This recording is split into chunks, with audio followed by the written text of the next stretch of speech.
Already doctors చాలా కష్టపడుతూ information spread చేయడానికి అన్నట్టు సోషల్ మీడియాకి టైం ఇస్తున్నారు.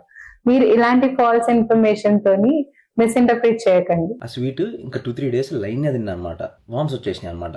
అయితే అతను ఒక అడ్రస్ చెప్పిండు అనమాట. చార్మినార్ దగ్గర ఒక అడ్రస్ ఉంది. ఆ ప్లేస్కి వెళ్తే the put some smoke into my mouth. ఆ వామ్స్ అన్ని కిందికి వచ్చేసినాయి అనమాట. చాలా రిలీఫ్ వచ్చింది ఆ టైంలో. Dental caries or cavity formation అనేది మైక్రోస్కోపిక్ లెవెల్లో ఉన్న బ్యాక్టీరియా వల్ల కలిగే డ్యామేజ్. ఇదేదో ఊసేస్తేనో వామ్ పడిపోతేనో పోయేది కాదు. టూత్ ఇన్ఫెక్షన్ అనేది సెల్ఫ్ రిపేరబుల్ కాదు, దానంతలో అది హీల్ అవ్వలేదు. You need a dentist help for it's correction. ఇలాంటి పుచ్చులు ఏమైనా ఫామ్ అవుతే మంత్రగాడి దగ్గరికి వెళ్లకుండా డెంటిస్ట్ దగ్గరికి వెళ్ళండి. But please stop spreading false information.